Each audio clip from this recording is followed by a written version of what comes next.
of those most august personages in Canadian history are those of the likes of Prime Minister Sir John A. Macdonald, Sir Wilfrid Laurier, or illustrious persons of business such as the Lord Beaverbrook, or a dame like Emma Albany. They all share in one great tradition, the tradition of knighthoods and peerages. Yet, nowadays, one does not have to be too acute to notice the distinct lack of these honours. There is no Sir Trudeau, nor Lord McClelland. JJ! This brings us to the peculiar tale of Canada knighthoods, and the contemporary lack thereof. Both the English and the French had the opportunity for knighthoods in their newfound colonies in the New World. There are the august personages of the Count de Frontenac, with the title of Frontenac coming from the critical training post in what is now Kingston, Ontario. The Comte was also one of the many people in New France who would be a member of the Military Order of St. Louis, which entitled them to the title of Chevalier, or Knight, in English.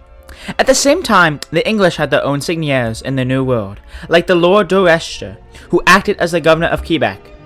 The defense of Upper and Lower Canada would be accomplished by the arms of such men such as Sir Isaac Brock, or the Governor-General Sir George Provost.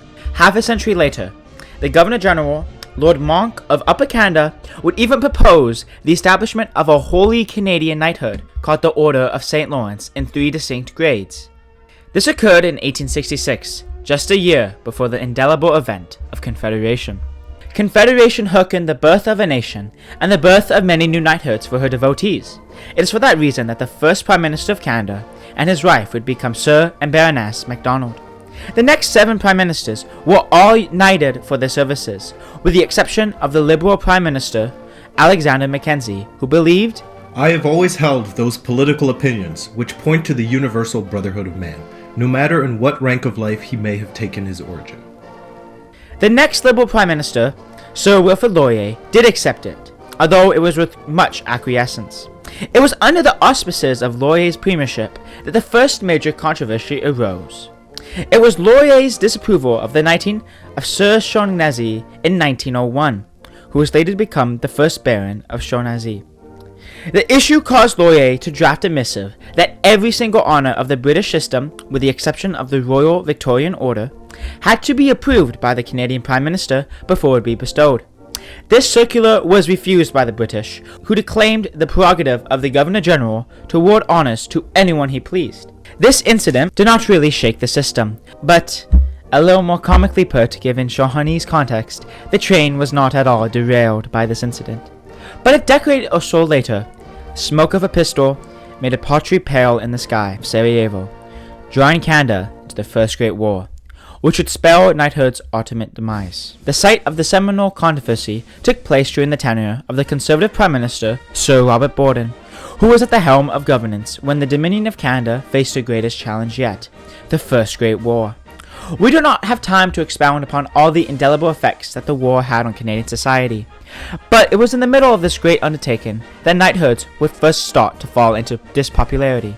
The main catalyst for this was the view that peerages were going to those undeserving of them, such as to Lord Beaverbrook or to the Baron Athelstone, and lamentably, even the knighthood of that bête noire, Sir Samuel Hughes, my glorious humble king, caused much controversy. The king's son felt it necessary to tell the Prime Minister that Hughes' language to his own officers in front of the troops was, in quote, violent and insulting, end quote, and that they were, in quote, generally enraged, end quote.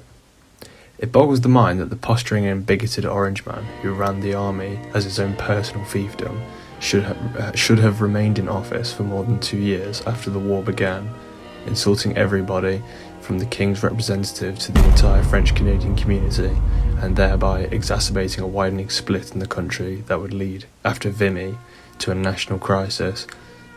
Why didn't Borden fire him? The blunt answer is that Hughes scared him silly. The mild and courteous Prime Minister couldn't summon up the courage to have it out with a Tory stalwart who bullied, blustered, lied and bluffed his way out of the tightest corner. Hughes fought back at the slightest reproof with long, vituperative letters of self-vindication, refusing ever to apologise for his sins, announcing that he was, quote, loved by millions, end quote, and comparing his critics to yelping puppy dogs vainly chasing an express train. He insulted everybody from the Secretary of the Toronto Humane Society to the Anglican Bishop of Montreal when the bishop complained about the lack of Anglican padres in his forces. Hughes unleashed a string of profanity at him. When the animal lover inquired about the mistreatment of horses at Valcartier, Hughes called him a damn liar and physically ejected him from his office. It was for these reasons that, oddly enough, given the context of Canadian politics, that a Conservative MP named William Nicol would propose a resolution in 1917 that would bear his nominee, that asked the King to halt the bequeathing of titles to Canadians. This piece of legislation only got through the lower half of the bicameral legislature, never obtaining the approval of the Senate or of the viceregal authority. This so-called Nicol resolution would be further strengthened in the year 1919 by banning all foreign honours from being given to Canadians. This was in reaction to the venality of peerages in the UK. This de facto policy was perpetuous under the premiership of Mackenzie King, who was never too fond of the imperial connection, and would clash with the Governor-General, the Viscount Byng of Vimy. The wind would be altered with the election of Viscount R.B. Bennett, who was a staunch imperialist and would repudiate the Nicol resolution, his justification being that it was only a resolution, not a binding ordinance. He believed, "So long as I remain a citizen of the British Empire and a loyal subject to the King, I do not propose to do otherwise than assume the prerogative rights of the sovereign to recognize the services of his subjects." He therefore would allow for several new peerages and knighthoods to be created, annually sending a list to His Majesty King George V for recommendations of Canadians worthy of such accolades. A challenge to this policy was voted down in the House in 1934. However, Bennett's dispensation was soon up, and the resumption of King saw the restoration of his policy on knighthoods. Bennett, on his own end, ended up moving to the mother country, and gained the title Viscount of Calgary. With the wake of the Second Great War, and the fall of the magnanimous British connection, the want of knighthoods and titles grows dimmer and dimmer. The 1967 establishment of the Order of Canada on the centenary of Confederation acts, in my extremely humble and intellectual erudite opinion, as a poignant indicator of her replacement. For a Canadian to receive a peerage or a knighthood, they must first renounce their Canadian citizenship, as seen in the Black case against the then Prime Minister Jean Chrétien. There are still some, though certainly not a vociferous crowd, but a few who still desire a return to knighthoods. Such is a director of the Liberal Party, Jamie Corral, and the real Canadian monarchist, loyalist, royalist, J.J. McCullough. Upon the altar of our country, they cannot lay the rejection of knighthoods. How can you offer a negative to your nation and repudiate your past? May there be stirred in the bosoms of all patriotic Canucks a longing for such a glorious institution, befitting of such an illustrious country. That is why, Sir Historical Events and Lord Drake should be established.